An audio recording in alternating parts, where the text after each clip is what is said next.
We have so much to talk about today. I feel like it's been so long since our last episode, and a million things have happened across the NBA. Facts. And, I mean, so obviously there's the elephant in the room, which it's been a while since it broke because we haven't talked in over a week, but all the Ja Morant shit. I don't even really want to get into it. I feel like it's been talked about enough. There's nothing I hope really to he's say. okay. I hope he's okay. Like, that's really it. Yeah, I have no new take. So I think what we're going to do today is, since there's so much that's happened across the league, we're going to start in the Western Conference and then go to the Eastern Conference and do an overview of all these stories that are happening with all these different teams. Let's do it. So let's start with the West. But before that, if you guys are watching on YouTube, do us a favor, drop a like and subscribe. Help us grow. If you're on audio platforms, leave a 5-star rating, leave a review, all of that. Follow us on Twitter. That's the obligatory stuff I got to say. Let's talk about the West. First things first, Kevin Durant got hurt while warming up and slipping. Damn. He an old man. He's That's your an takeaway? old man for real. That's just like, it's just clumsy and just goofy, and it's just like, dang, like he's out for about 2 to 3 weeks. He's probably going to miss the rest of the regular season. Yeah. Potentially even the start of the playoffs. It's time. Listen, again, he's old, and this is one of the very big concerns that we have with the Phoenix Suns, on top of Chris Paul's injury history, and basically he gets hurt in the playoffs every single year. You compound that with Kevin Durant potentially not being there. Like, what if he turns his ankle again in the first round, and now he's not there? Elderly folks over there. And now he's not there. Chris Paul might get hurt in the second round, and now it's just Devin Booker and DeAndre Ayton by themselves. Like, this is a very real concern. And if I was a Suns fan and in the Suns organization, I would be nervous moving forward. Yeah, I mean, this is the NBA, and like we've seen it happen with guys like Chris Paul and LeBron, and KD's up. He's starting to get up there for real, and this is just like a continuous thing that will happen. And now, like the team like the Phoenix Suns, this is what you take. I think like people could have seen something like this, not literally like this happening, getting hurt, twisting your ankle on camera too. So goofy. It so makes it feel In even layup worse lines? that he did it on camera. It's like, damn, bro, you for real right now? But this is what comes with it. We talk about Kevin Durant. He's injury prone now. It is what it is. He's old, and old people get injured a lot. Yeah. And we say he's old, but you know what I mean. But it's also just so unfortunate because, like, we're talking about this like he got hurt in a game. Like, he slipped in pregame warmups. It's so ridiculous. Like, this man is cursed. That's what it comes down to. Why did I see people on Twitter calling for the mopper boy, or whatever they call those people, those little white boys? They trying to get the mop boy fired. They trying to hang this man. Like, what's up, man? They trying to hang him. Holy shit. Twitter has to get somebody out of the paint no matter what. You know how it be. Yeah, exactly. He's old. He's old. I think, and it sucks because that game against the Mavericks on Sunday, in that game I 100% saw the vision. It didn't matter how far down Phoenix was. I think they were down like 9 or 10 points in like the late third quarter, early fourth. I never had a doubt that they were going to win that game. They looked so calm and poised, and Durant was hitting crazy shots, and it doesn't matter like who's in his face. It looks like nobody can guard him. Booker was getting all the buckets. Like, Chris Paul was in complete control, and I saw the vision for Phoenix and everything that they wanted in that game. And it just sucks that for them, that they're probably not going to get that for another 5 weeks. Sucks. Yeah, and I like what I was seeing defensively from them too. Like, there was I forgot exactly when it happened because the game's like a week ago now, but there was a play late in the fourth whenever the game was super close, and I think Kyrie drove to the rim after getting past his guy, and KD hit him with a weak side block. Yeah, that I forgot who it was. Maybe it was Booker was talking about it, and they were talking about like what you get when you lose Bridges, who's like an all defensive level player, and you bring in someone like KD. You know, that changes the outlook of your team and how you play. And he was like, listen, we're talking about the offense with KD, but this motherfucker's huge. Like, that element of size coming to us. Now you have him at 6'11". Well, not literally, but, 6'11", defending the rim from the weak side. Ayton as a backside defender. Like, that has so much potential if they're healthy on both sides of the ball. And now we're not going to see it for a month almost. That's terrible. Yeah, absolutely, dude. Devin Booker over these last, 5 games has been going absolutely berserk. And now, like, you're set back to, okay, like, DeAndre Ayton, what you going to do for us? So you're allowed to cook now. Can you please cook? And, But he has been, though, when he's had the opportunity this year. That's the good thing. Is that, like, for most teams, if they lost a level of player of KD, they'd be like, oh, shit, we're going to fall down the standings. Yeah. But they got Devin Booker. Ayton's been doing his job when he's had more opportunity this year with Booker or Paul hurt. Paul's healthy, looking decent. Like, it sucks losing because they don't have those two wings they traded for KD. So it's a lot of depth. You're playing a lot of Ish Wainwright and a lot of Torrey Craig, and Terrence Ross. Yeah. I've been not a fan of Terrence Ross since he's landed in Phoenix. I have seen nothing that I liked.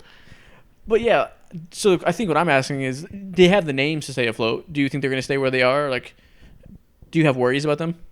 I do have worries. I do. When you trade for Kevin Durant, you traded a lot of depth to go get him. And then the names that you're talking about right now, you're going to be relying for the next 18 games on Ish Wainwright and Terrence Ross, and I don't have a lot of confidence in them to go ahead and get that done.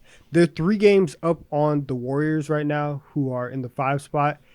I think Phoenix might fall, right? It's a very, very steep hill to fall at this point in the season in terms of like 17, 18 games left. You're 3 games up. They should finish in the 4th if Devin Booker and DeAndre Ayton go ahead and do what they need to do, but I do have real concerns that they may fall to 5 or even below that. Well, see, they're not going to fall below that because 6 through 13 is a shit show. So, like, if they fall to 5, whatever. Only thing that changes is your home court advantage in the first round. Yeah. So that's the bright side. Is at worst they're going to fall to 5. I really have a hard time seeing them fall below that unless the Clippers just like get their act together. Which, spoiler alert, I don't think is going to happen. Dude, with the way that Devin Booker has been playing, I don't expect him to fall whatsoever. Over the last 5 games, he's been averaging 35, 7 assists, and 4 rebounds, shooting 57% from the field and 48% from 3. I think he's kind of good. He kind of good. Yeah, he's all right. He mid. He all right. You know, but well, look, they have some tough games though, because their next 3 games they play the Kings, then they go on the road to play the Warriors, and then the Bucks come into town. True. The Warriors. And I would not be shocked if they went 0-3 in that span. Damn. And now you're talking about really, really slipping towards the end of the season. So it's a real possibility, especially the way that the schedule is playing out. Yeah, not a great situation for them. And it just sucks because they're going to have no time to gel with KD. Like, this probably isn't their year. So, as an NBA fan, you have to feel like you're robbed, though. Because it's like, damn, you can't see KD and the Suns at their peak powers. And these next few games, you said, we were going to watch him face off against the Warriors and Giannis again. And, of course, like, the Kings are fun against any NBA team because they put up 200 points a night. It's just tough seeing in the Phoenix right now. Yeah. But you can't be too mad. Yeah, it's tough. It is what it is. We have a lot of teams to talk about today, so I guess we can move on. Let's talk about the other team on the side of that game we're talking about. Let's talk about the Dallas Mavericks, who right now are making Donovan look extremely smart, because Donovan came out and said that they're not going to be better with Kyrie. They might be low-key a little worse, depending on how you look at it. And they are so fucking mid in every way. I want to hear the numbers. All right, Donovan, you want to take over? You got some numbers for us? I got it. You've been waiting. So the Mavericks with Kyrie and Luka Doncic, they've played 9 games together. They're 3-6. In the last great. In the last 10 games, they have the 5th best offensive rating in the league, 120.2, which is fantastic. But listen, we knew that this offense with Luka and Kyrie was going to be fantastic. We knew that they were going to cook. They were both going to get whatever. Their defense has also been as trash as we predicted because they are 28th in defensive rating in that span. As many points as they score, they give up. And their defensive rating is 120.2 as well. They have a net rating of 0. And net rating of 0? They haven't been able to close games. They haven't been able to get stops at the end of games to win these close games and to capitalize on all these points that they're scoring. And when you have Kyrie Irving, Luka Doncic, Christian Wood playing meaningful minutes, it's going to be hard to create like a championship level defense, especially when you lose guys like Dorian Finney-Smith. And I know that he hadn't been there for a majority of the season, but he came back. And it was like they were still getting kind of cooked, but still having him out there is better than not having him out there, you know. Yeah. So and they put a lot of they're struggling. They put a lot of responsibilities in the back of Josh Green to kind of fill that role as a 3, and he's been great. He's a really good role player, like he's blossoming. But Dorian Finney-Smith is like 6'9" with a huge wingspan, a legitimate wing stopper. For everything that Josh Green does well, he's like 6'5", I think, with not a huge wingspan. Like, when you combine that with Kyrie Irving as a 2 guard, who is not a large man, Yeah. big Christian Wood minutes, who is not a large man as a center. Like, they just do not have size at all. Like, who is their second best defender in their starting lineup? Is it who I think it is? Tim Probably Hardaway? Durant. Please, God, no. Oh, Powell, I guess. Powell, or is he the first? I starting don't know. lineup? Yeah, I don't know. Yeah. Like, it's terrible. Wings. Yeah, it's not great. Terrible. And like the concerning part to me is though, it's not even just the defense. Like you said, they can't execute in the fourth quarter of games. There's just been a lot of games where like they scored 108 and lose, or that game against the Lakers where they blew a 28-point lead in the third quarter was the first time it's happened all year. Like Crazy.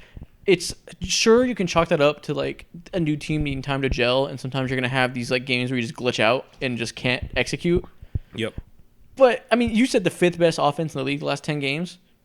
Fifth is like the floor for what you'd want from a team with Luka Doncic and Kyrie. Like, they got to be like top 2 or 3 offense. You know what I mean? Like, sure, it's a small difference, but that adds up. No, it does, and that's the stuff that you see at least defensively.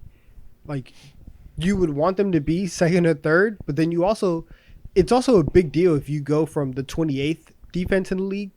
Let's see what that looks like as like the 22nd best defense in the league. Yeah. Right? Like, that offense is so good, and you are competing with the top offenses in the league. The game against Phoenix, that was a 130-126 game in regulation, and they were up like 9 at the end of the third quarter. They had a whole bunch of defensive lapses. They let Ish Wainwright shoot them out of the game, and they just man, respect Ish, and they just why exactly. Very good question. Why?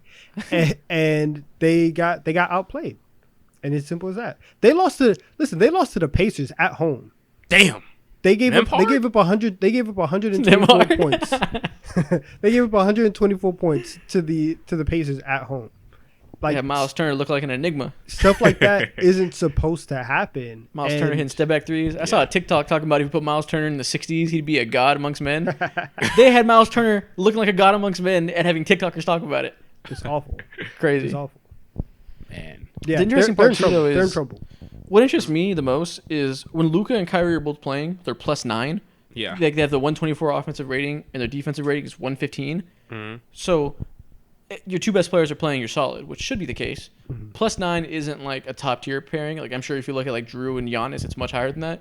Yeah. But it's positive when your guys are out there, they're playing well, at least.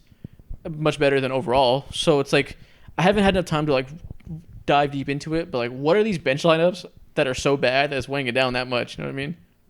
Well, I just don't think they simply have enough juice, and also I don't think Jason Kidd is good enough of a coach to I'll talk about it. stir that together. Yeah, I Tell have, me about this. I have an interesting question for you guys. All right, listen, I know I'm not supposed to curse, but you mother effers, I'm talking to you, Isaac, Donovan, and everyone who agree with him. What happens if Luka Doncic or Jason Tatum or Jason Kidd, gets fired this offseason? Well, would you call Luka Doncic a coach killer like you call Trae Young? Just a random question. Curious. Is Where's the the same energy correlation? there? Huh? Where's the correlation? You call Trae Young a coach killer when he got 2 head coaches fired, and this will be his 2nd head coach. Rick Carlisle To left the on third. purpose. Rick Carlisle was sick of this shit. He left. That Yeah, wasn't a coach he killing. left, and Nate McMillan wanted to leave too. Well, either way, This Jason is Kidd is a garbage. I just want to know weird hill like the to die narrative. That's on. all. This is weird. Like, That was It's- a reach. That's a reach. there's That's no. not He a- hasn't gotten a coach fired. No coach has been fired under his watch.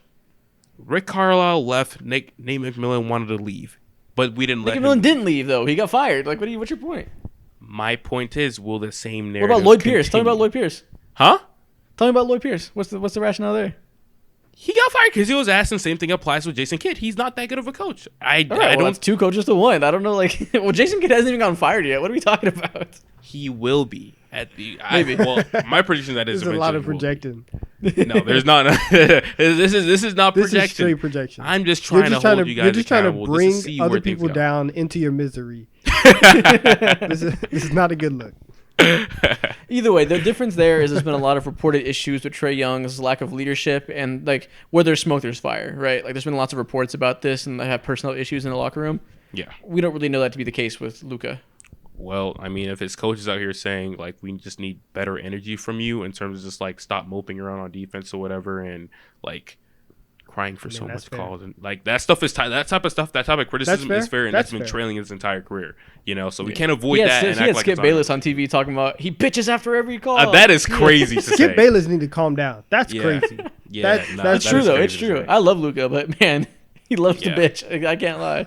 Yeah, Skip Bayless shouldn't be the one saying that though. yeah. Skip Bayless has no goodwill to be saying that people. Yeah. Yeah. Overall, Skip Bayless doesn't need to be saying shit, so I'll agree with you there.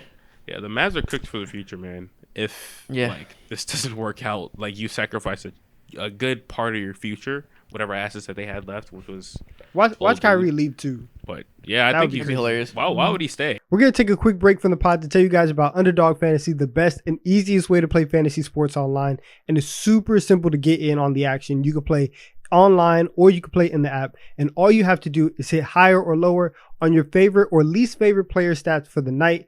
And if you hit all of your entries in one night, you can win up to 20 times your money in just one night of basketball. And the best part is that if you sign up today using promo code TD3, Underdog will double your first deposit up to $100. That's basically free money to win even more money. So again, sign up today using promo code TD3 and get to playing with Underdog today.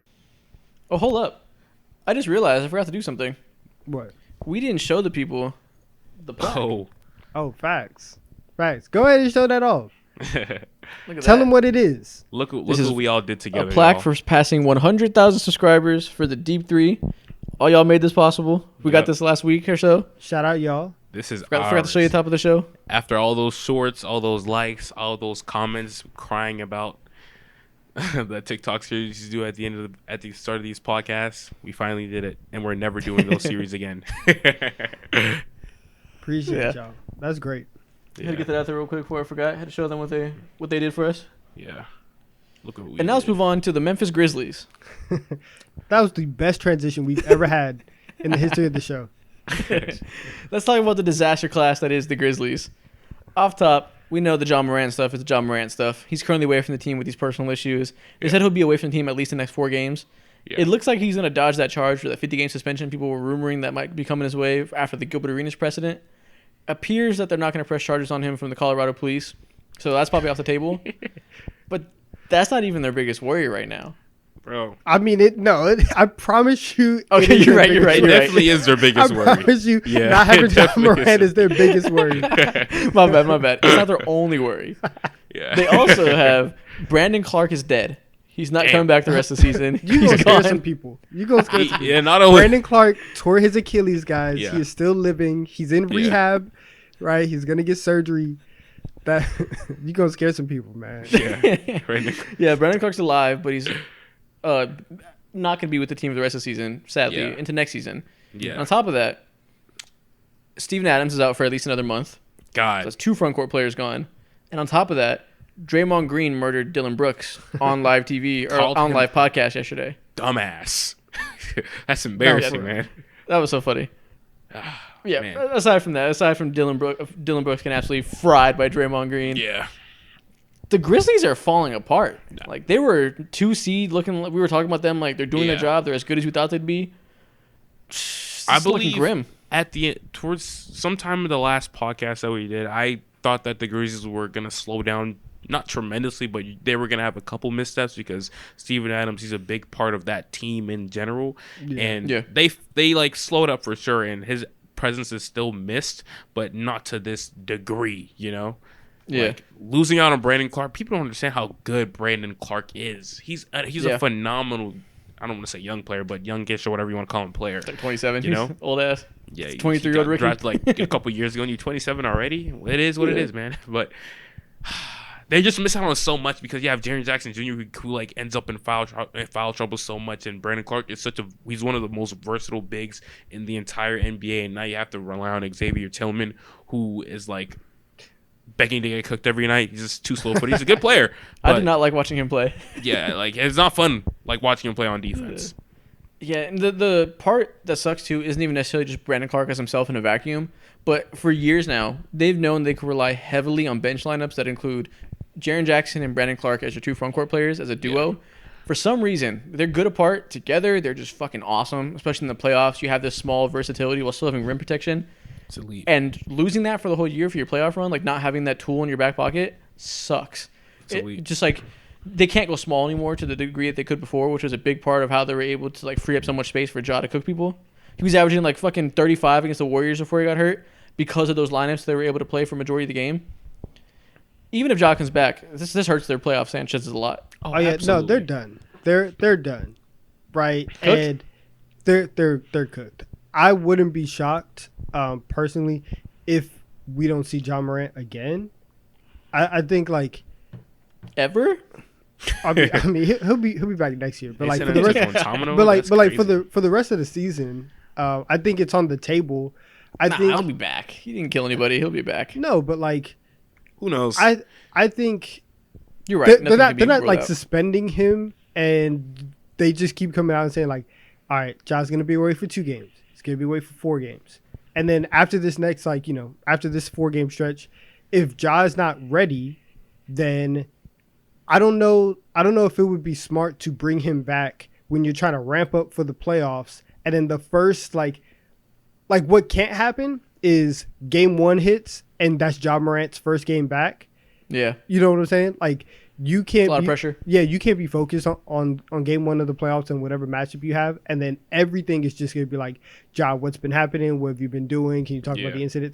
That's too much of a distraction. So like, there has to be a ramp up period for him to come back, and I feel like if he misses that window, then it wouldn't be shocking to see him not play for them again this year. That makes sense. I feel like they're going to bring him back after this 4 games or soon after, like to finish the last like 3 weeks of the regular season. Yeah. It would just be shocking if this ended up becoming something that serious.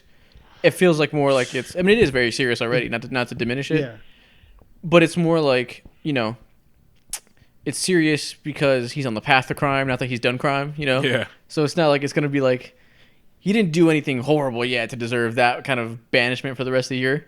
Yeah.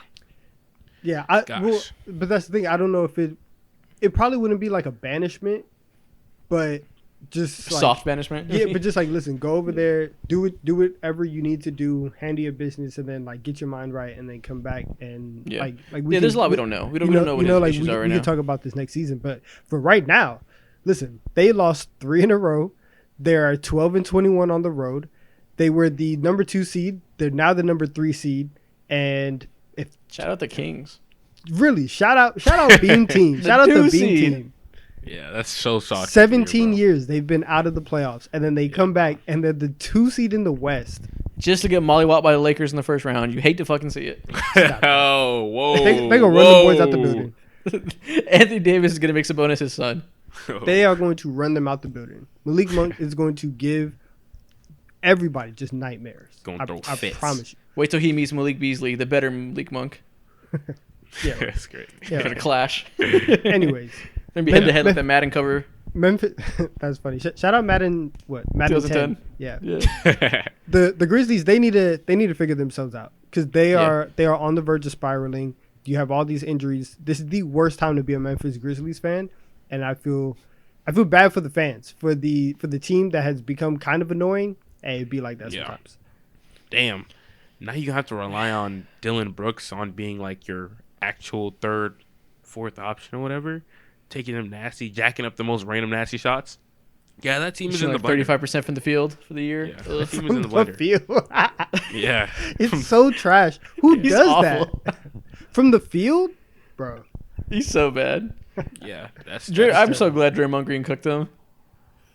The, Oh, the yeah, way he he was deserved calling, it. he's this idiot. Like he had so much malice in his words. It was amazing. Yeah. He God, deserved it. man.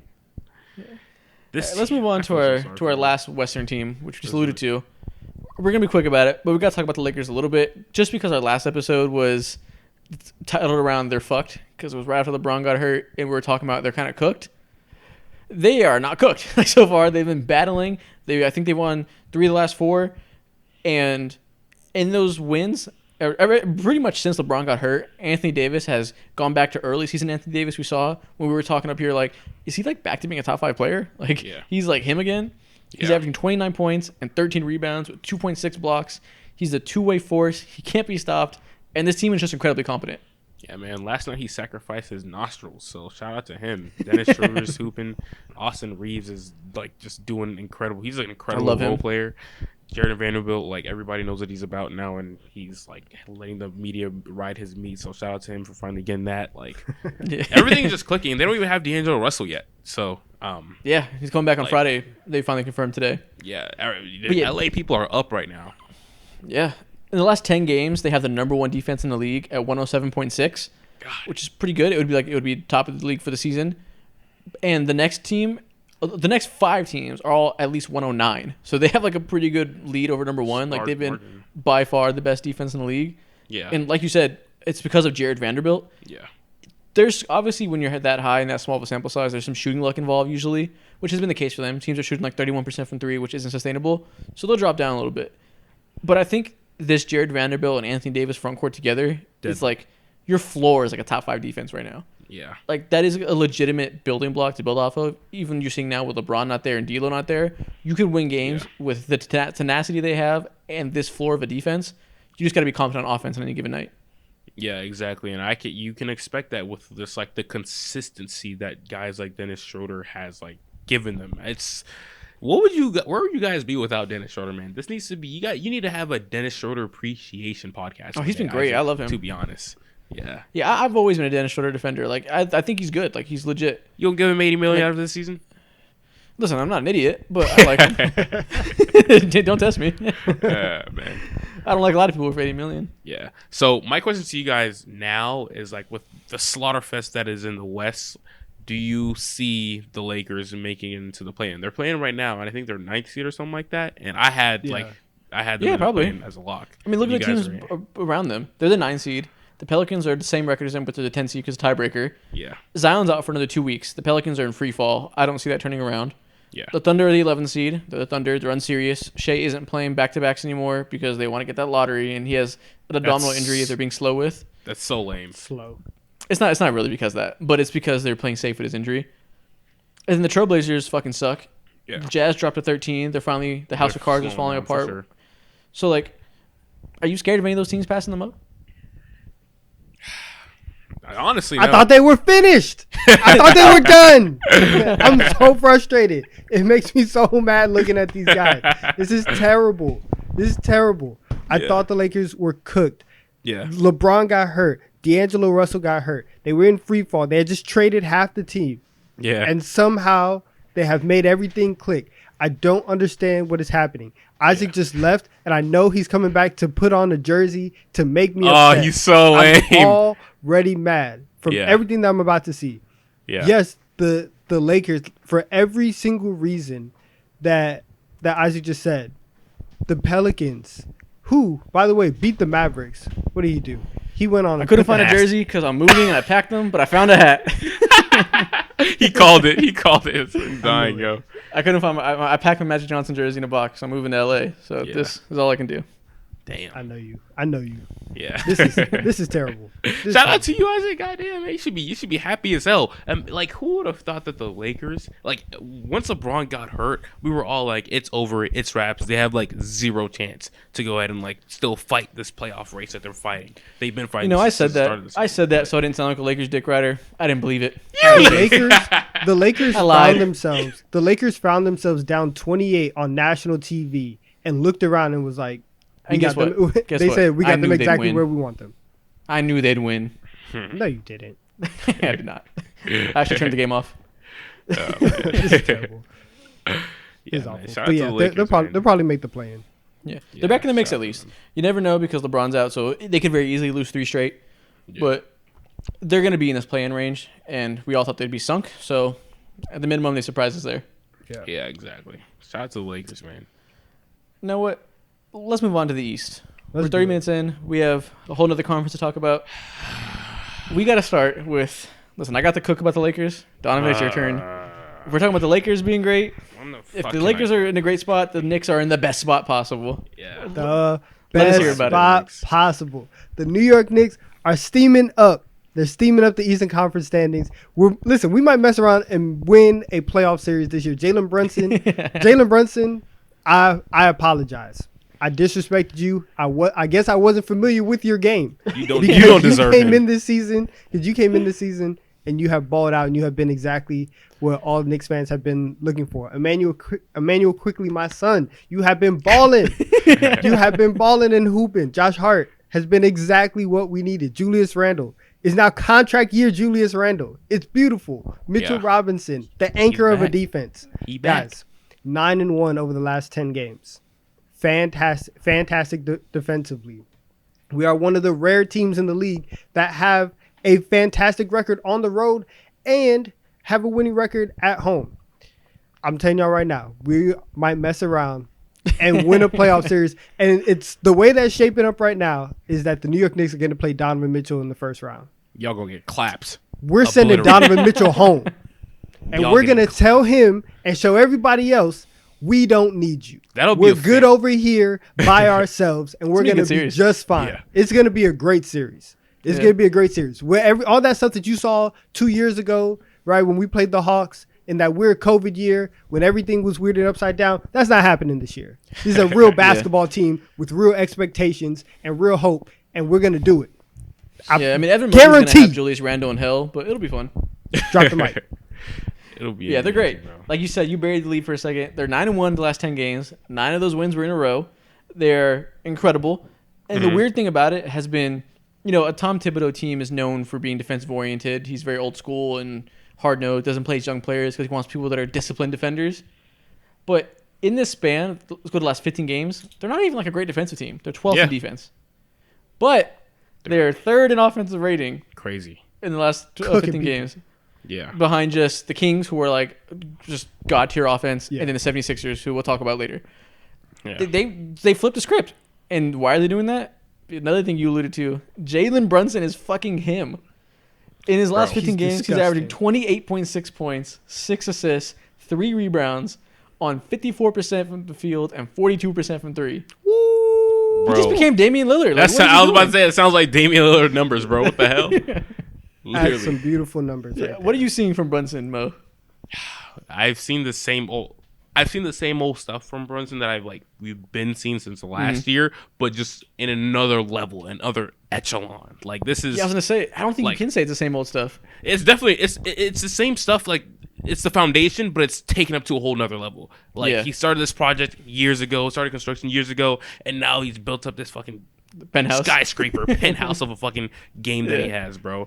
And Jalen Brunson, he's just the perfect player for the Knicks on the court. I'm glad you said this. Beautiful, bro. This is my favorite victory lap this year. Yeah, I'm gonna claim this so much because we talked about it before. When they made the signing, so many people were like, they overpaid for him, blah, blah, blah. And I was like, y'all are idiots. He's the 17th highest paid point guard in the NBA. You're morons.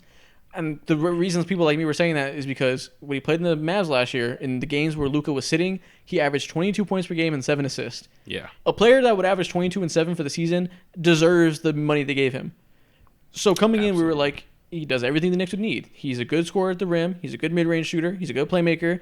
All the things that the Knicks were fucking terrible at last year. And like you said, he's a perfect player. And even I couldn't expect this. And I was on the Jalen Brunson train. I didn't expect a run for him maybe averaging 28 for an extended period of time. Look, man, I had this man as an all-star. All right, I had him as the most improved player of the year. Who does he have a chance for that? I don't know. I think I may probably not. No, the narrative set it's Lowry. Yeah, exactly. But that wasn't a bad take at all. Me saying that I wanted him as an all-star, drafting him on my all-star team. He's second. He's second on the odds list right now for most improved. For me personally, I think you have to give it to Lowry. So just narrative, he's gonna get statistically, whatever. That point leap is kind of crazy, but. Dude, Jalen Brunson is legit now. He's the best point guard that you guys have had since when, Donovan? Long time. What? Walt Frazier. Damn! Jason Kidd. Raymond Felton. Damn! 2013 Raymond Felton was kind of different. But I don't know. They haven't had a better point guard since the year began with the 2. I'll say that. Yeah, that's true. Jalen Brunson is the best Knick point guard of the millennium. So that's fantastic. And listen, the trade for Josh Hart has been it's been so just magnificent. That's the best that's the best word that I can use for it. Josh Hart has played 554 possessions. This is according to Cleaning the Glass. He's played 554 possessions with the Knicks so far. Their point differential with Josh Hart on the floor is plus 22. That is the best. That is the best rate in the NBA right now. That's crazy. He's Nikola Jokic. the lineup with Brunson, Quickly, Josh Hart, Julius Randle, and Isaiah Hartenstein, plus 38.7. Damn. Right. The lineup right under that, which is probably what you're gonna see a lot. Now that Mitch is back, Brunson, Quickly, Hart, Randle, and Robinson at the 5. That one, a little bit less possessions, but that one is still plus 24. Like, there's just so many lineups that Josh Hart is in where they are not even just positive. They are some of the best lineups in the league, and he just contributes to winning in so many different ways. Yeah, and like, if you have Josh Hart doing what he's doing, Jalen Brunson, like you said, playing like Damian Lillard light, and then Julius Randle, who can just focus on getting buckets and not have to worry about setting up the offense and getting everybody else involved. That is exactly what you want from the Knicks, and they are they're in a great position. I'm super excited. You didn't even mention one of the one of the biggest factors alongside all those important things, Emmanuel Quickly. Like, dude, he's been snapping this season. He's been everything that scouts thought he was going to be during this last 10-50 game stretch, averaging 18 points, shooting 50% from the field, bro. He's been fantastic. He's been great. He's finally getting consistent minutes. That's the biggest thing. Is that he's finally earned his right to be in the rotation consistently. You know how Tom Thibodeau is. He's a dick when it comes to rotations. He's a bastard. Like, not literally, but he's not forgiving when it comes to young players and their minutes. I would not enjoy playing for him if I was 21 years old. Yeah. And Quickly's finally proved himself. Back to Josh Hart real quick. The funny thing about Josh Hart, everything you're saying is correct. He's the perfect connecting player to play alongside two star quote unquote ball handlers, the lead players in the Knicks. He's perfect. You know what's funny? There was a point with the Blazers, I know Zach Lowe keeps talking about this every 5 seconds he can, where Josh Hart just refused to take threes for a while. He just stopped doing it. And Zach Lowe talked about, he's talking to people within the Blazers organization, and they're like, we don't get it. He's just not taking them. He just wouldn't do it. He's shooting 60% from threes since he became a Knick. Damn. He's on that James Harden. He's on the James Harden way where he's just I'm just not going to show up to work anymore. I'll just do it and I'll just make it every time. How about that? Damn. So I'll like it if I just don't miss them. Then maybe I'll just keep doing it. You know what name that we didn't hear about when it comes to talking about the Knicks' success? No, don't do it. Don't do it. Hear about RJ. I'm glad you said this. Guys, we were having a positive moment. We're having a positive moment. You smile too much, bro. You know I like seeing pain. You know I like projecting, like you said. Let's talk about it, bro. RJ Barrett doesn't close games sometimes now. Damn. Yeah. Which means that Tom Thibodeau, maybe the front office, whoever, is finally not giving up on him, but becoming realistic with the season he's having and his role with the team. And they're better for it. Them closing games with Josh Hart instead of RJ Barrett makes them a better team. I'm so glad they've done this and they're willing to do that. It feels like we're seeing positive development from Tom Thibodeau in terms of rotations and his habits than what we've seen in the past couple of years, where he's playing the players that fans want him to play. And usually you don't listen to the fans, but there's a reason they say these things. We're seeing this because Tom Thibodeau looked up in the middle of the season and realized that his job was on the line and that he would never get another head coaching job again if he got fired from the Knicks. They had a game on a Sunday where they got blown out by 30 by the Dallas Mavericks. It was a terrible showing. Then they go out and they gave up, I think it was 140 or 150 in regulation to the Oklahoma City Thunder. And you're just watching all this stuff and you're like, okay, this is how the next season is going to go, right? Tibbs is going to end up getting fired. They'll go in a new direction. And Tibbs looked at the man in the mirror and he said, no, I gotta keep getting these checks. And so he switched it up. So props to him. I think we talked about this last episode. Somebody asked about RJ. There's a real possibility that RJ has to get moved in the offseason. Honestly, I think the only thing stopping him from being moved as soon as the season is over is his contract. Facts. Because his contract is massive now. But if there's anybody willing to take a risk on a young, please hit him up. He'll set the flyers for it right now. If there's anybody who wants a young player who is a top 3 draft pick and you see some potential, please hit my line and let's make something work. If anybody's interested in one single Canadian RJ Hampton, he's yours. RJ Hampton. He's all yours. Canadian Chris Dunn is for sale. Whoa, that's so crazy. Canadian Chris Dunn. Man, I saw Chris Dunn on the Utah Jazz the other day, and I was so confused. Bro, if you asked me to name you what team Chris Dunn Providence? plays for with a gun to my head, I would be dead as fuck. God. I would be deceased. That's crazy. Yo, we need to actually. I thought Chris Dunn was gonna be him too. This needs to be a TikTok series in the future. Isaac, who we play for? That'd be great. Yeah, facts. Yeah. That's funny. Just by But yeah, AT&T. I think that's the end of the Knicks segment. The Knicks are back for now. We Shout out did to this you, early in man. the season, and they fell off for the next 10 games. We'll see if they can stick. We're back. All right, that's gonna be a clip out of it. We're gonna make a video out of that as a clip. That was a good conversation. That was fire. You're actually right. We're gonna start posting clips to the YouTube channel, like 10-minute segments in the podcast. If you're still listening, let me know in the comments if you want to see clips. But all right, we're gonna talk about the top 3 teams in the East. Before we get to that, we have to talk about Mikal Bridges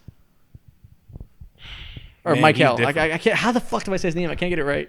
I think it's Mikal. Mikal, that's what it is. Okay. Mikal. Yeah. Mikal Bridges has taken the leap.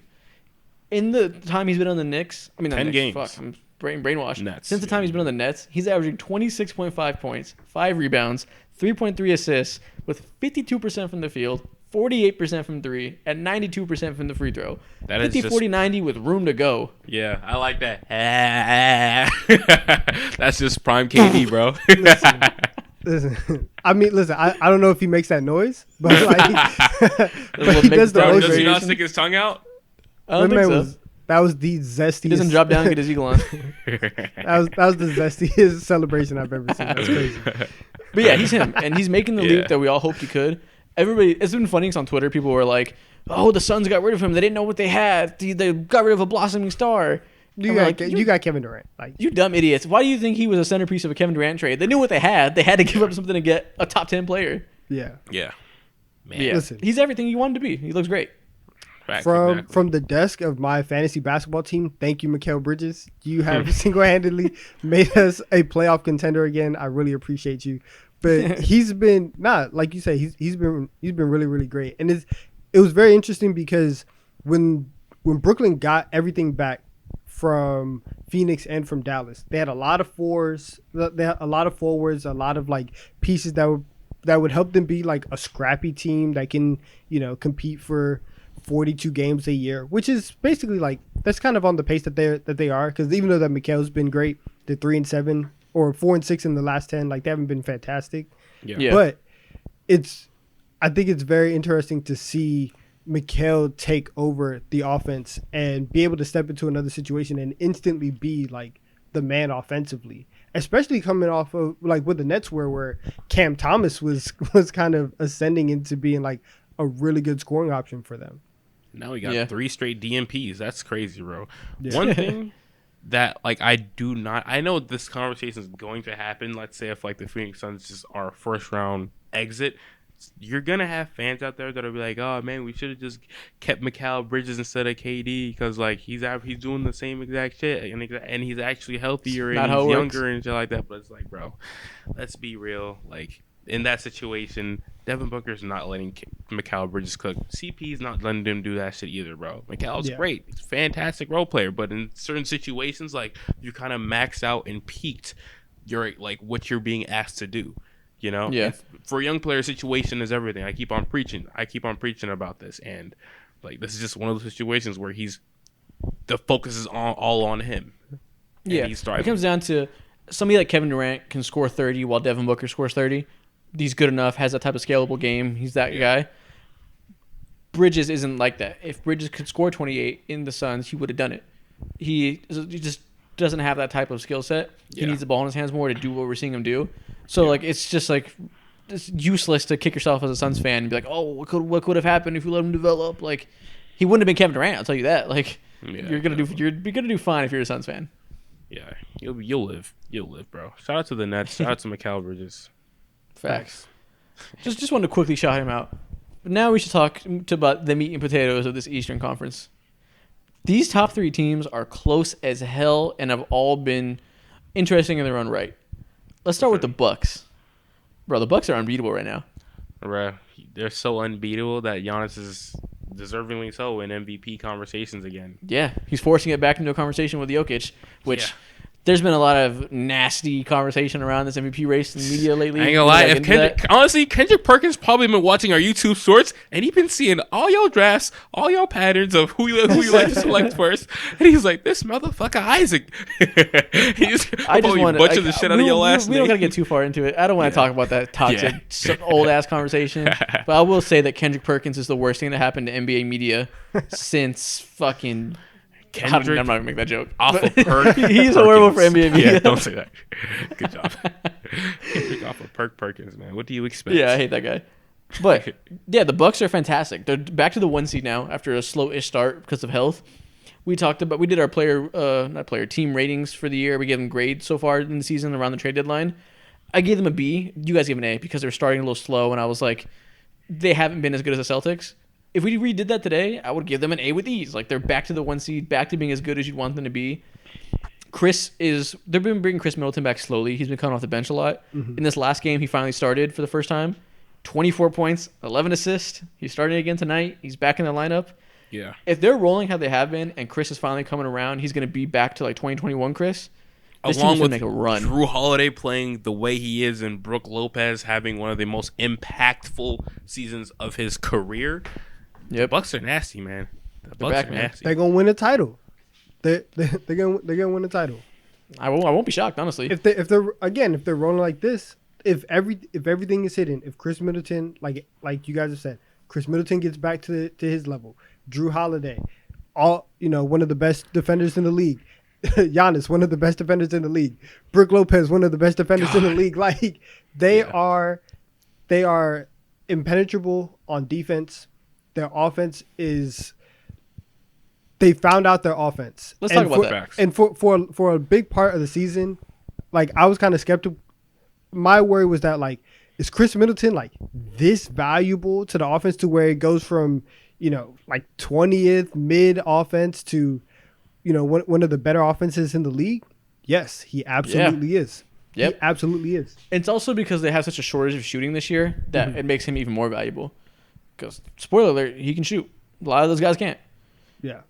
So, for the year, they're second in defense, like always. They always hang their hat on defense. Even when they won the title, they were a defense-oriented team.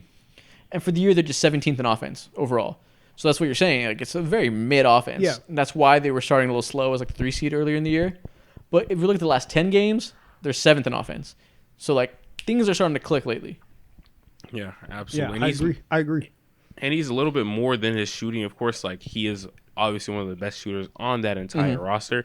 But, like, there's things outside of shooting that's ultra valuable, which is, like, out of everyone on that team, I'd be most comfortable with him outside of Giannis with the ball in his hands, and I trust him in his decision making. That's no shade, no shot at Drew Holiday whatsoever. It's just naturally, he's a better playmaker, and like in terms of just like all the levels of the court where he's effective and like his height, his size, the vision. Not to say he's one of the best passers in the league whatsoever, but he can make plays for himself and others a little bit. You're right. Like, exactly. That's a dynamic they need in their offense from a ball handler.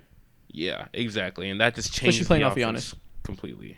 It comes down to when you play with Giannis, teams throw a lot of bodies at him helping. You need to be able to swing it out to guys who can catch the ball, shoot, or attack off the dribble and make plays themselves. For everything Grayson Allen's done well this year, that's not Grayson Allen's game. They need to have that second guy outside of Drew, and Chris brings that back to them. Yeah, exactly. Shout out to Javon Carter, too. He's been an interesting dude. looks like he looks like a very interesting character, man. Like, I don't want to say something, but I'm not going to say it. He's Pierre's cousin. Are you serious? Really? Yeah, it's like his blood cousin. Really? That's crazy. Yeah, like it's his cousin. It's Javon Carter. That's interesting. I never knew that. More you know. More you know. Yeah. A little through the wire lore. But yeah, so the Bucks are on the up and up. They're everything. There's not that much to say because they're just back to being the Bucks. They're what we expected for them to be. Another team that's on the up and up in this top 3, the 76ers. Oh yeah, they're looking like. I don't know why I forget they exist. So everybody talks about them with like a little bit of trepidation in their voice, where everyone's kind of scared to have too much faith in the 76ers.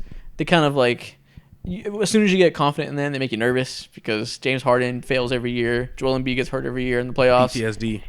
Yeah, exactly. Doc Rivers is their coach. Yeah, Doc Rivers is inept. You just kind of don't want to trust them. But they're kind of giving you reason to trust them lately. No, they haven't. Okay, I know you don't trust them, but they've looked like legitimately extremely good. Go against that. James Harden Donovan. came back from injury on December 5th. Since then, they have the number 2 offense in the entire NBA, behind only the Kings. Which, as you guys know, Impressive. Joel Embiid's now averaging like 33 points per game. Harden's averaging 11 assists. Like, they're both clicking together as well as you could want them to as a duo. And what's most impressive to me about that is Harden just does not turn the ball over anymore. As you guys know, Prime Harden was always like an amazing scorer, amazing playmaker, but he had a high turnover ratio, like messy Russell with the Westbrook. ball. Yeah. The other night, he had 20 assists and 1 turnover. Damn, that's some CP3 What the fuck is that stuff. ratio? Yeah, that's crazy. And the night before that, he had 38 and 10 with only 2 turnovers. God, yeah. That's His absurd. ball security is just amazing at this point. Yeah. He's not making crazy decisions or anything like that. But Donovan, you look like you don't like to hear any of that. What do you have to say? Hater. I think Hater it's or lining truther? it's lining up for this to be the most typical 76ers season that we've seen in terms of like they are going to have everything on paper to make you look at them and say you guys have a chance to at least make the conference finals, and they just aren't going to get it done. And the 2 games in recent memory that really took me out of this like headspace of being able to jump on the bandwagon. So like personally, I've since the start of the season, I've said that the Sixers are going to be a second round exit. I feel affirmed in that statement because of the game against Boston at home on that Saturday night primetime game. Yeah. And the game against Miami. Those specifically the Boston one. They've played 3 games against the Celtics this year. They've lost all 3. That game against It's a kryptonite, man. that game against Boston, they were in control for the entire. They were in control as much as you would want them to, and they can't finish that game at home. And it's just like if Joel and James can't look across the floor or whatever at home when you're in control and you're up 9 or whatever, close to double digits, and if you can't say we're gonna win this game, I don't trust you. And then you have another game recently where you're playing against the Heat, and Jimmy Butler just goes in and he's like, yeah, I'm going to win this game, and they don't have anybody like Joel didn't step up to take over that game and win that game. It's those games against the teams that they're going to play in the playoffs where they haven't shown the ability to finish things out, and that's what worries me so much about Philly. Yeah. Yeah. I'm interested in the fact that you said that you brought up the Celtics, how they lost 3 games to them. Mm-hmm. I saw a tweet, I can't remember who tweeted it, that was interesting that this top 3 in the East is really about matchups and whatever series come to, because the 76ers kryptonite is the Celtics, because they have switchable wings, throw it hard in, and really smart bigs that have a lot of experience guarding Embiid. Then the Celtics kryptonite is the Bucks, because Giannis is impossible to stop for a team that has wings but not a lot of size and, aggressiveness in the paint. Even though they have that discipline, Giannis is just like a different beast for them. But then the Bucks kryptonite is the Sixers, who have been kind of giving them hell lately. So like all these teams are really effective against each other, but also are really affected by the other one. So it's like a trifecta of like Pokemon types that damage each other. Yeah. So that's it's gonna make the second round really interesting because these teams are gonna play each other in some capacity. Yeah, I think the 2 and the 3 is going to be Boston and Philly, and if that's the case, Boston's going to get that series. Yeah, they're sure. going to win. yeah. And I would But if not. Philly plays the Bucks, it's gonna be interesting. Like it's all about matchups. But they would have to drop to 4. Milwaukee's 2 games up on Boston. They're not letting that go. You're right. And we'd all pick the Bucks over the Sixers, but like Definitely. the Celtics are their boogeymen. We would feel a little more like this is a series if it was Embiid versus Giannis. You know what I mean? Yeah, the East has a little bit more clarity in their playoff picture. Everybody is kind of like 2 games apart right now. Like the Celtics are 2 games above the Sixers. The Sixers are 2.5 games above the Cavs. The Cavs are 2.5 games above the Knicks. Like there's some breathing room that I don't think is going to get made up towards the end of the season. So I feel like at least in the top 5, what you see right now is probably what we're going to get. Yeah. So we talked about the Sixers. We talked about the Bucks. There's a third team in this top 3 we have to talk about this is obviously the Celtics. Mm-hmm. And they've been, the most steady 4-star most of the year. They were the 1 seed for a lot of time, the best team in basketball for a lot of time. People were saying Tatum has an MVP claim because of it. I hesitate to use the word falling off, but they're slowing down a little bit. Yeah. For a variety of reasons. And I want to know is, are you upset about it? Are you worried about them because of it? I don't think anybody should be worried about this whatsoever. Like, teams have, I don't want to say they're coasting or whatever, but like, there's nothing. When I've seen them play, the very few times I've seen them play over the last week or so, like, it's just like, I don't want to say lazy basketball, but just not as much urgency. I'm glad you said that. Noticed. I'm glad you said that. You know, I've seen Celtics fans talk about this, and I've seen someone say that they're clearly not having the tenacity they had early in the season. That's like clear. But last year, they sprinted through the finish line of the season and paid for it because they had injuries. Robert Williams got hurt in the first round. They were gassed in the finals against the Warriors. So clearly them sprinting through the finish line really hurt them. So now they're playing it slow. They're kind of like treading water a little bit into the playoffs. Yeah. Do you see value to that for a team that's been there and knows they can get there? Absolutely. Yeah. Yeah. Donovan's saying no. No. If you're 30, if the majority of your team is like 30 years old, right? 30, 31, then maybe, yeah. But I don't like the idea or the narrative, and especially if it's coming from Celtics fans that like, oh, we sprinted towards the finish line and we were gassed in the playoffs. No, you guys turned the ball over 20 times every single game, and Jason Tatum couldn't hit because they were tired. Turnovers stop that. They kind of are though, low key. I mean, that is a correlation there. Like sloppiness of the ball can happen. I mean, but turnovers were a problem that they had the entire season. Yeah, lack of playmaking. And so, for them to turn the ball over 20 times, and they ran into another like elite defense, and they couldn't figure it out. I'm not gonna put that on. Oh, we're tired. Also, because your stars are 25 and 26 years old. Give me a break. Yeah, but come on. Let's be to be fair. Jason Tatum, man. To be fair, last year in the playoffs, Jason Tatum led the league in points and assists. He was putting up so many minutes, so much burden on him offensively. He definitely burnt out in the finals. People were talking the stupid fucking narrative. They were like, Jaylen Brown's actually might be better than Tatum. He had a better finals performance. And that happened because Tatum got burnt out. He had Harden syndrome where he couldn't carry this load for 4 straight series. It's difficult. So I'm not going to pretend that it means nothing. You know, like Jason Tatum personally did get burnt out. It was pretty clear. I don't want to put that on Tatum.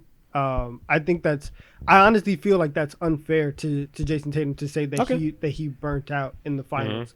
I also think that's unfair to the Warriors to say that. My thing is, I think both can be true, but I see what you mean. If you're the Celtics right now, knowing that you made it to the finals last year, you should have your head down, going for the number 1 seed every single time. You should be playing hard every single night. And I think that you are not in any position to say, oh, we can coast through the regular season. Yeah, well, I said that they're coasting because that's kind of what a lot of people feel. But let's talk about why they've been struggling, because maybe it's not that simple. You know, like maybe they're just playing bad. In the last 10 games, they're 16th in offense and 12th in defense. 16th in offense is a far cry from what they were early in the season when they were first above the Kings. They may have peaked at the wrong time. Yeah, but let's talk about why, because I think the concerning part that I've seen the Celtics fans talk about is last year they were so good in the second half of the season because their starting lineup was incredible when they brought Robert Williams into the fold, and not into the fold, but they changed his role, and they put him as basically the power forward while Al Horford was a center guarding centers, and that way Al Horford could be that while Robert Williams uses his weak side rim protection to come protect the rim from the side. That lineup has been dog shit this year. What's the numbers on it? Really? I'll tell you their numbers on it. I'm glad you asked. So that's called a lob, everybody. Yep. It's like their 6th most used lineup this year because Robert Williams has missed a lot of times. In that time, they're minus 16.4 net rating. Actively bad lineup that hurts them. They're 17th percentile on offense and 17th percentile on defense, which for those who don't know means they're in the bottom 17% of all lineups. They're the 17th percentile in half-court offense. Bottom 17%. Yeah. And why is that the case?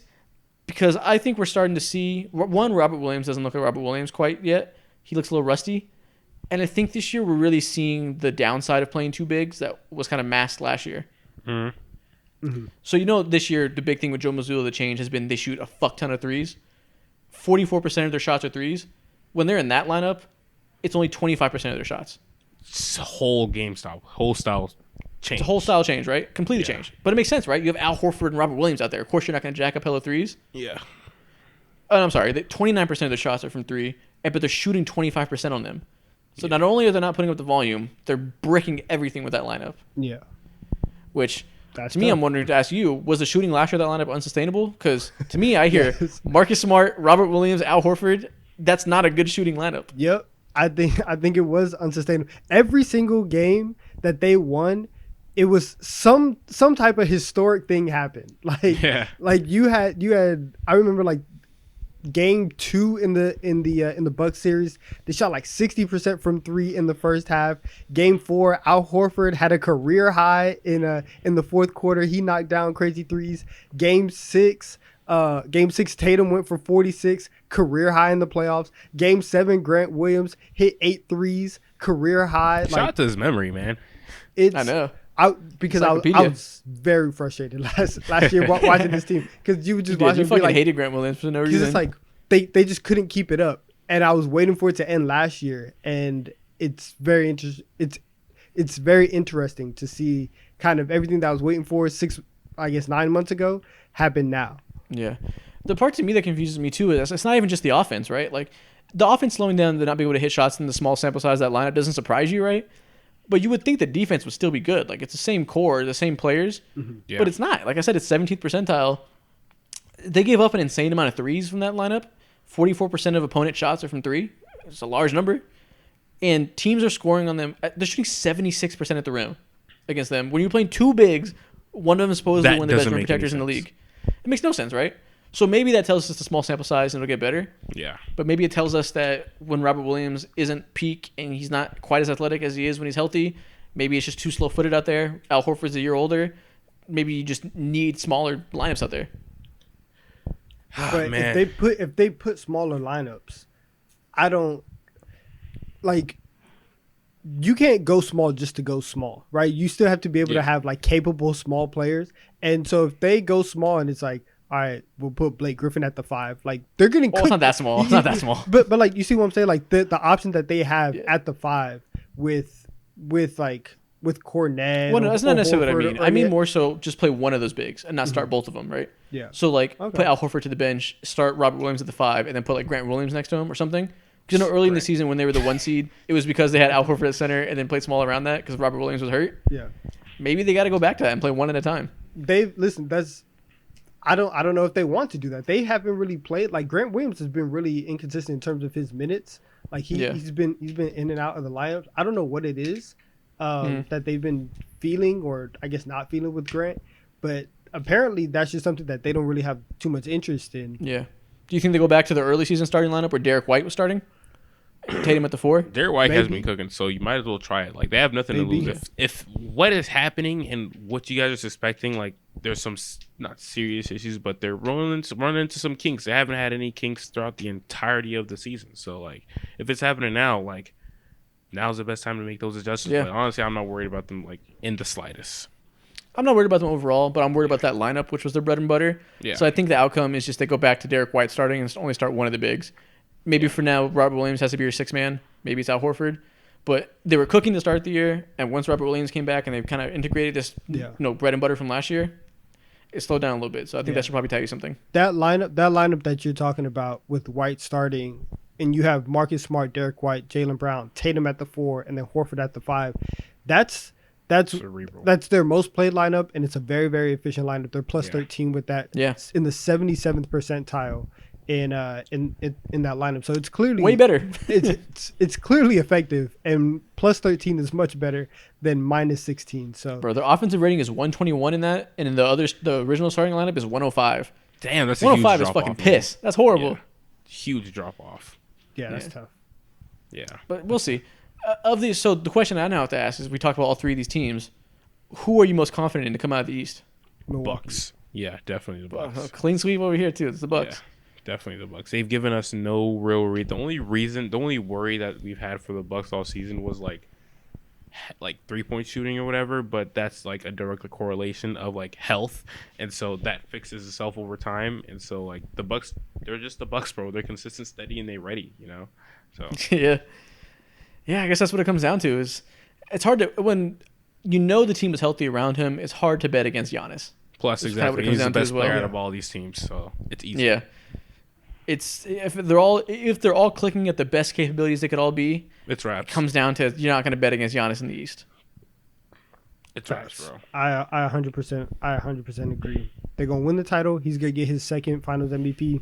It's gonna be a legendary season for Giannis. You're going to be sick when Jokic beats him in the finals. I had the Nuggets winning in the finals. We don't want to have those conversations. Dude, I want to see that generational finals. podcasting. I want to see that really bad. I want to see that Same. matchup. That would be an all-time duel, man. I wouldn't mind it, but I need Giannis to come out on top. Yeah. Go Honestly, for south-sided like discourse Kendrick. reasons, Jokic versus Embiid in the finals would have us in hell for a month. Kendrick Twitter would be Perkins- unsufferable. Kendrick Perkins every day. That's his Super Bowl. We're going to have Kendrick Perkins and Drew Hanlon on Twitter just jumping Jokic. Oh my goodness. Man, Speaking of Drew nasty. Hanlon, what a fucking... what an event! I need Gargle, it. gargle, I need it. Crazy. But anyways, you know what time it is? What time It's is it? TikTok time. TikTok time! Yay! He's crawling from the We're going back. to go through the TikTok segments like we always do. And as you know, we always start with the draft. Nothing changes today. This time, so 2 episodes ago, we did a draft with the number 1 picks in NBA draft. Today we're doing the number 2 picks, which is much harder because there's far less all-time greats. Facts. This is the pick of bust. This is the one where it's like, oh, like this pick is just as good, and then they suck. Yeah, Did the you guys, drop off did is you going guys to get be a list of steep. names? Did you guys get some names listed? Yeah. Good, you have to because this is one you have to do prep for. Yeah. Cool. So I think last time I went second in the bag draft, so I guess I'm first. Who went third? Did I go third? You go third now. You pick KD first. So it's me, Mo, Donovan is the order. In the Okay. bag draft. Oh, I forgot. Yeah. Oh wait, but we did 2. Was Yeah, the we did bag 2 draft last the time. second one? Yeah. Okay. Yeah. So I got first pick. Mo got second pick. Donovan has third pick. This sucks. This is so Let's hard. draft NBA lineups with only number 2 draft picks. Let's do it. First pick. Obviously, I got Kevin Durant. All right. Yep. Right. Sounds This good. is the steep decline. All right. Second pick is awkward, but I got John Morant.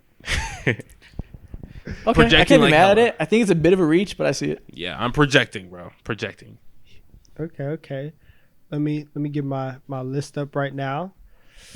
Where do I want to go with the number 2 pick? You got good options. Or I guess with the number 3 pick. You know what? Give me Brandon Ingram, Okay. and I really want a point guard. So give me There's a lot of point guards. yeah. This is still kind of nasty though. Give me Mike Bibby. Do y'all not realize who's on this? Okay. Go ahead. Your turn. Okay. Yes! Your turn, Mo. All right. So give me LaMarcus Aldridge. Do y'all not know who's on these lists? Give me Bill Russell and give me Isaiah Thomas. I forgot about Bill Russell. That Russell. is not on the list that you sent us.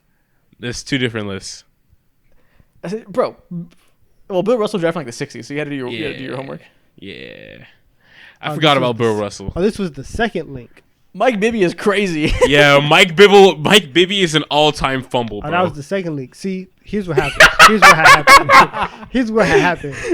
I was looking up the other link because this one only went down to like 1998. I was looking up another link. That link hadn't loaded yet, and I was trying to keep the show Yeah, moving. sorry, Donovan. Nobody cares. your turn, Mo. Okay, so you got Bill Russell and also who? Isaiah Thomas. Ooh, that's nasty. That's super Pistons. nice. Pistons. Damn. Yeah. Okay, cool. Oh yeah, Kevin Pistons Durant. makes sense. I gotta All right. figure out how to save this. All right. You're fucked. Fight for second. All right. So to complete my backcourt, so I have LaMarcus Aldridge, John Morant, and to complete my backcourt, give me Gary Payton. That's a good pick. Mike Bibby, bro. Look at yourself in the mirror, Donovan. Slap yourself. Listen, my internet was slow. That's all I'm blaming this on. I'm gonna make you look so bad in this edit. It's gonna be hilarious. Yeah. I mean, listen, I don't even want to go. I don't even want to go. We got to Crazy. get another drive. My internet was slow. I lagged out. All right. This is tough. All right, so I got Brandon Ingram and Mike Bibby. Let's get it. Let's get it. All right. We are going to. This is awful. You got Mike Bibby. This is crazy. Yeah. This is like. I'm going to figure this out. Yeah, this might be the There's still biggest good drop players off. left. You got this. I'm going to figure this out. All right, here's what we're doing. We're gonna slide. This is disgusting. Yeah. We're gonna slide. We're gonna slide. This man Mike hate Bibby. himself. We're gonna slide Mike Bibby to the 2. Give me Jason Kidd at my 1, and then I would like Alonzo Mourning as my center. Okay, Nice. that's a good redemption pick. That's nice. All right. Gosh, I know it was nasty. All right. So I'm up next. Yep. All right. So now I think this is where we see like the steep decline. It's a drop off from hell, basically. And we just have like pretty nasty names. So I got John Morant, Gary Payton, and I got LaMarcus Aldridge. So I need a 5, and then also I need a small forward. And if I'm looking at this list right now, there ain't that many like nice small forwards. So Donovan's in hell. yeah, he's in purgatory right now, bro. So give me Tyson Chandler. Okay. Listen, give me Jerry West. Give me Wes Unseld in my power forward. What list are you looking at? I don't see This is nothing. the easiest W Jerry of my life. West. This was the easiest W of my life. Jerry West. Oh my god, bro. For the Jerry record, West. Isaac wow. sent us some whack lists. I Well, you cannot had to see. look. Those lists don't have every year. You had to look at the old drafts. I went and I looked in the 60s. I looked in the 70s. I did my research. Nah, you set us up. Nah, give me. We gonna I clutch have through. Brandon I'm gonna Ingram. clutch through. I have Brandon Ingram at the 3. It's Mo's turn. Cool. Oh, is it my turn? Yeah. Oh, yeah, it is I my should turn. be able to skip. Yeah, yeah. Nah. Maybe you you got need more it, than you me, got it. but we're not playing fair over here. You got it. All right, Isaac, you pretty much swept this draft, but it's okay. And It's crazy. Yeah, it's kind of crazy. It's ridiculous. Yeah, it's ridiculous, bro. It is literally ridiculous. All right. I can't even think straight because it's like, bro, what are you going to do? Like, you're so fucked. Like, it doesn't matter who you pick. Like, you're cooked, dude. Like, you might as well not finish this shit. But I'm going to finish it, all right? Damn. I can't believe. All what right, you just know happened. what? Steve Francis is a guard, right? He was a guard, right? Yeah, you can pick Steve Francis. How tall was he? Like Too 6'3", tall. maybe. 6'3"? Maybe. Yeah. Yeah, go ahead. Damn, do I want to say Steve Francis? Just take him. It doesn't matter at this point. We lost. Yeah, and you know what? No, screw that. Give me Oladipo, man. I need a singer on my team. Give me Oladipo. Okay. It's a good Yeah. pick for a 2 guard. Yeah, give me Oladipo. All right, He's gonna be that's my good. 3. Give me Marcus Camby.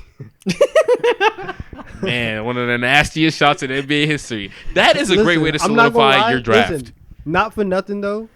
Not for nothing. My front court, my twin towers of Marcus Camby and Alonzo Mourning, kind of disgusting. You have the most embarrassing draft I've ever seen. It's That is kind not of moving nasty. anyone. Who's your front court? My front Bill court, Russell and Wes Unseld. I'm not Yeah. talking to you, Isaac. Obviously, you got this one. Mo, who you get? I got LaMarcus Aldridge and Tyson Chandler. That's nice. I'm It's better than cooking yours. you. I'm cooking you. I told you, I'm fighting for second right now. Has Oh, Isaiah Thomas hell. won an MVP before? Huh? Did Isaiah Thomas ever win an MVP? No. Okay, I got 4 MVPs. Didn't Isaiah Thomas? Yeah, no. Yeah, you went way back. You went way back in history, bro. God. I did. I had to. Those lists weren't full. I had to go to another site and look at like 1965, He 1966. Next strategizes, TikTok. Donovan. Next TikTok. All right. Next thing we're gonna do a little bit of talking about NBA logos, which we haven't done in a while. But people liked it when we did it. Oh, So word? go to the GM. I've sent the pictures.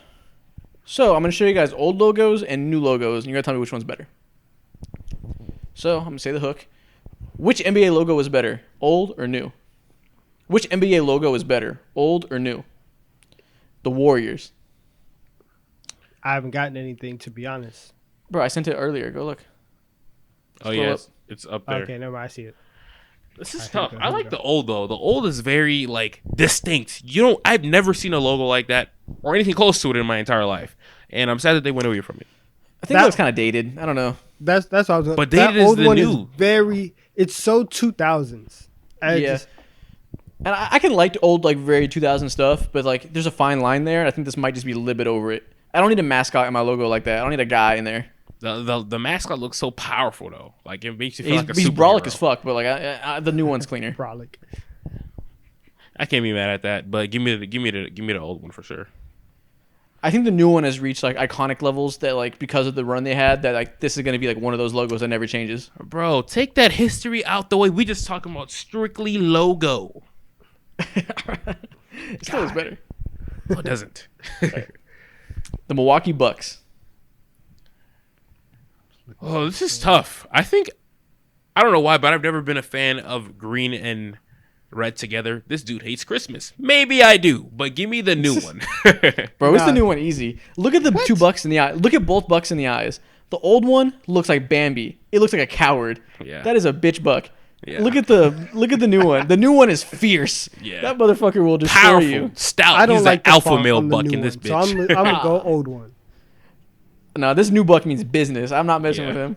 Yeah, I like that cream too. Replace the red with the cream. It's so much smoother and it just goes well together, bro.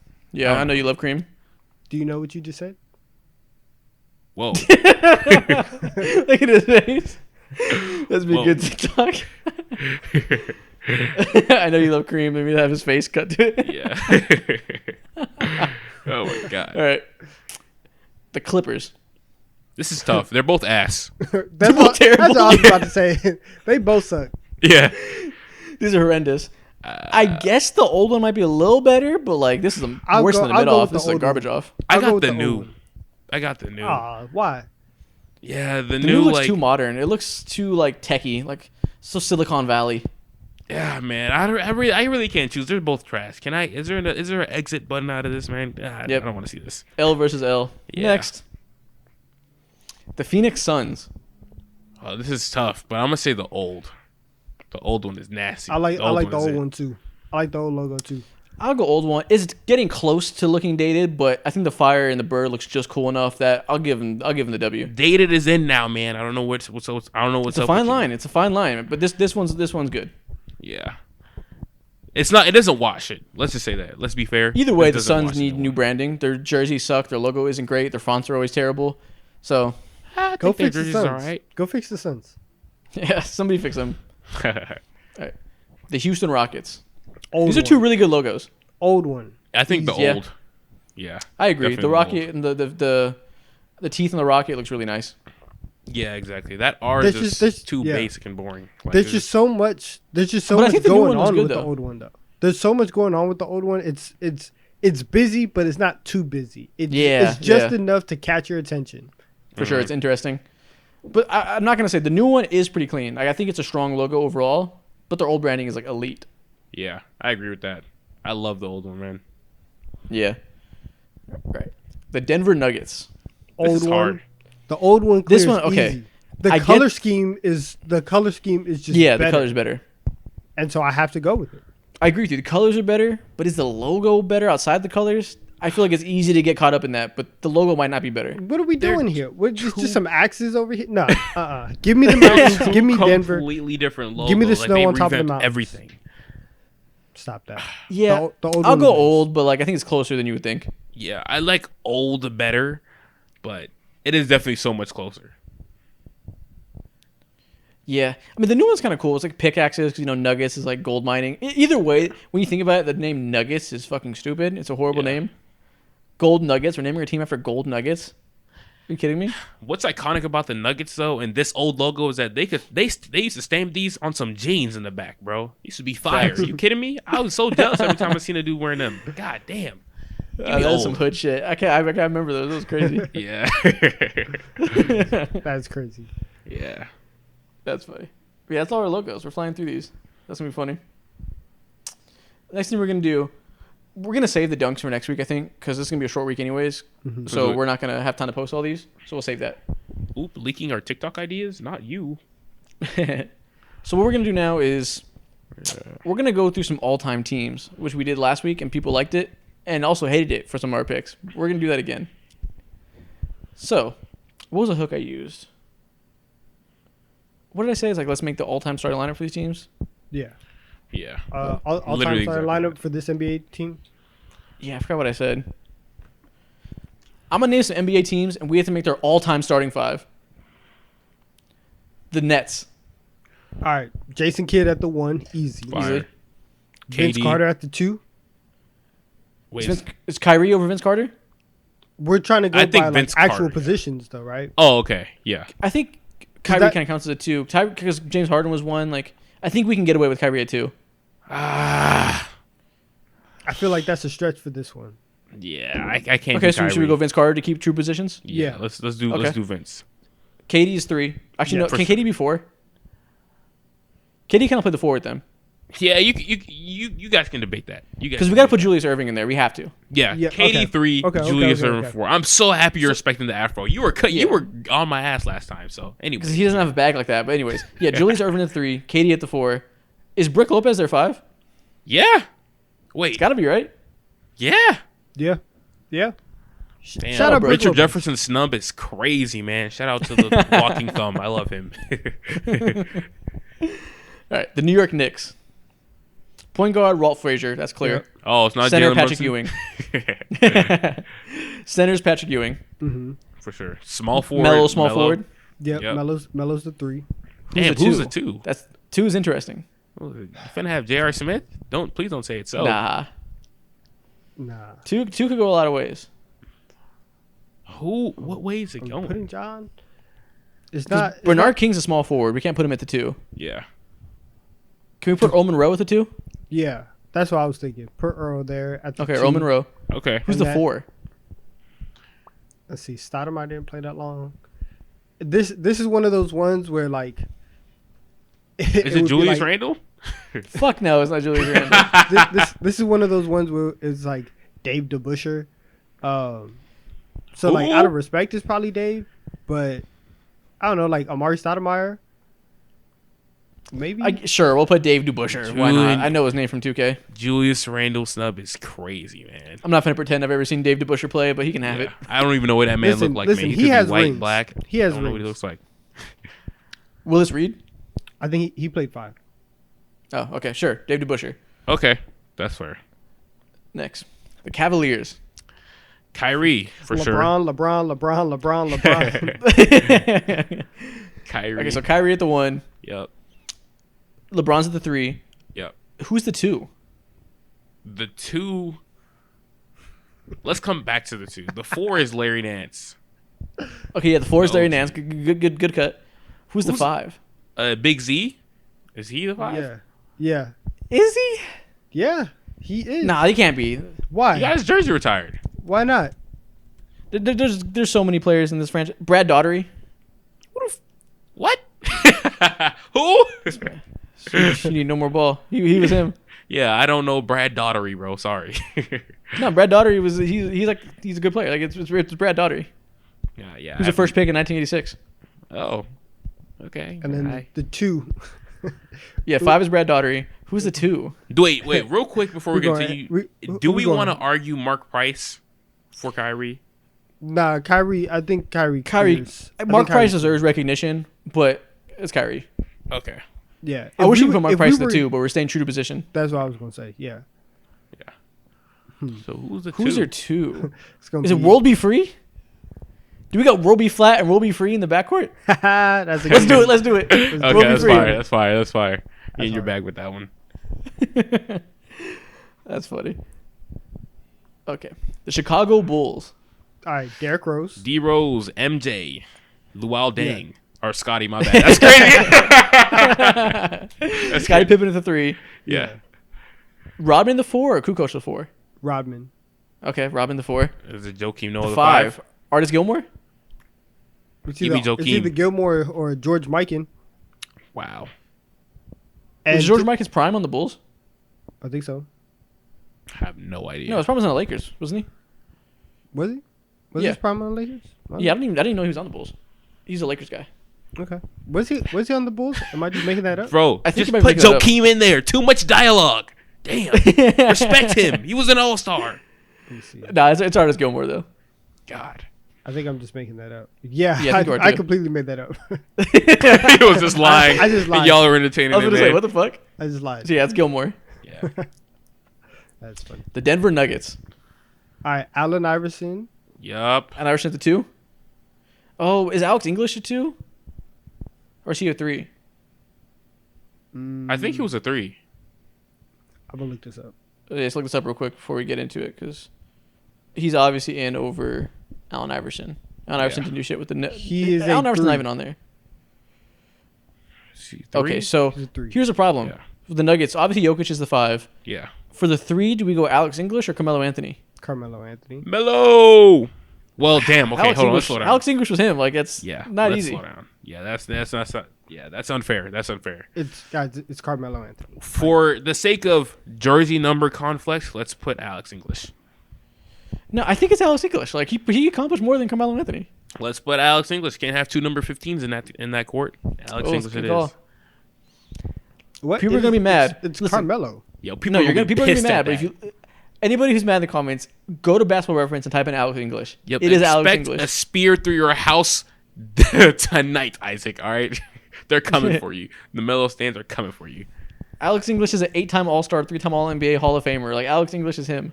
Yeah, exactly. Tell him. And he's with the Nuggets for way longer. All right, so We're being disrespectful. That's not disrespectful at all. It's Alex English. Come on. Okay, so obviously Jokic is a 5. 2, David Thompson. oh yeah, for sure. That's easy. Easy. Yeah, it's an easy one. I don't know who their point guard is. Am I just forgetting somebody? Was Chauncey Billups there? No, that's too old. I think it was too old. Who's their best point guard ever? Is it just Jamal Murray? Yeah, Can't be. That's weird. No, I mean, so there was. He's nice. Your boy Mahmoud Abdul Rauf. Oh, He played a couple years in Denver. Not like a couple years, but he played there. He was very, very solid. Do I give it to him? Our rookie team. Are we going to? I mean, but like. You could get the Fat Lever. Fat Lever. It's a WNBA name. It's crazy. Let's just give it to Jamal Murray. Fuck it. Yeah, Jamal right. Murray. Let's do it. All right. He's not an all-star, but bro. New He's school in that representation. Power forward. Did we just go like Dan Issel? Like, did we just call back? Yeah. Sure. Dan Issel can have it. Who the hell is that? All these names I don't know. Let's keep it I moving. only know Dan Issel because of 2K. I'm telling you. Let's God. keep it moving. The Spurs. Last one. All right. Oh, this is Tony easy. Knock Parker. this out. Manu, Tony Parker, Manu Ginobili, Kawhi Leonard. Kawhi Leonard, Tim Duncan. Tim Duncan. Oh wait, no, David no, Robinson. no, my bad. We're disrespectful. We gotta take Manu out. It's George Gervin at the 2. Oh, okay. Good Okay. save. Tony- you okay. almost had So Tony Parker, George you almost had Gervin, our Kawhi houses Leonard, burned down. Good Tim job. Duncan, David Robinson. Yeah. Yeah, good save. What a starting 5. Damn. That's nasty, man. And Manu off the bench? Ugh. Yeah, that's nasty, man. Yeah, All right. that's disgusting. So that's 1, 2, 3, 4. That's all of them. Really, that's all the TikToks we need. You want to play a game of 20 questions before we get up? Just to have that in our back pocket? Sure. Sure. Okay. I'll think of the name. Eeny, meeny, money, eeny, meeny, money, eeny, money, money. Okay. You got it? 20 questions. Y'all got 20 questions to think of the NBA player I'm thinking of. All right. You ready, Donovan? Yeah, let's go. All right, cool. Was he rocking a fade for most of his career? A fade? He had short hair, I'll say that. This motherfucker was bald, Donovan. No, is this player white? No. Okay, so he has like the even Stevens. He has the Caesar cut. Why? I'm telling you, Donovan. he's picking Alex English. All right. All right. Was Did this player retire within the last 10 years? Yes. Nice. Okay, so 2013 and after retired. Cool. All right. Did was he this rock person's primary team in the Eastern Conference? It was not. Primary team in the West. Did he rock a shooting sleeve consistently throughout his career? I don't think so. You love asking that. That's like never helpful. It is very helpful. You just want to know, all right? All right. Is this player a good? Were they considered a good shooter? Not really. It's not a defining part of their game. Did they ever crack 20 points per game? Let me check. I think so. Okay. All right, this is interesting. I'm trying to I think mean, yeah, about- it's got to be. Yes, he did. He retired within the last 10 years. He cracked 20 points a game. So that means he had to look it up. So that means he's kind of on edge, on the fence with it. Has he ever made an All-Star team? He has. Okay, easy question. Should have known that. Shouldn't have wasted that shit. Okay. Is he a big man? He's not big. Oh, Okay. he's not a big, not known for shooting. Okay, Is this player a point guard? He is a point guard. he's a point guard. Even Steven. Point guard, can't really Pretty- shoot. Yeah. Did he What's say he he was an talking- All-Star, Close. Donovan? I feel like you're close. Huh? Did he say he was an All-Star? No All-Star. But he scored. No, I said he is an all-star. He is an all-star. Oh, he he is an is. All-Star, and he Okay. cracked 20 points per game before, correct? Yep. And he retired within these last 10 years. Okay. I feel like you're close. I see the gears turning in your head. Yeah, it's turning. I'm not anywhere right now though. Never mind. No, I I got you. I got you. All right. He- Was I'm glad I know he didn't wear a shooting sleeve. Was Um, he? was he? Was he 6'2" and short or shorter? Yeah, I think so. Yes, he was. 6'2" or shorter. Okay, cool. And he retired On in the last 10 Western years. So Conference. 2013 and up. Who are we? Y'all gotta be so close. Who are we thinking about, Donovan? Primarily dominating in the Western Conference. Somebody's screaming his name right now. In this Okay, so video. look, there's a player that I have in mind.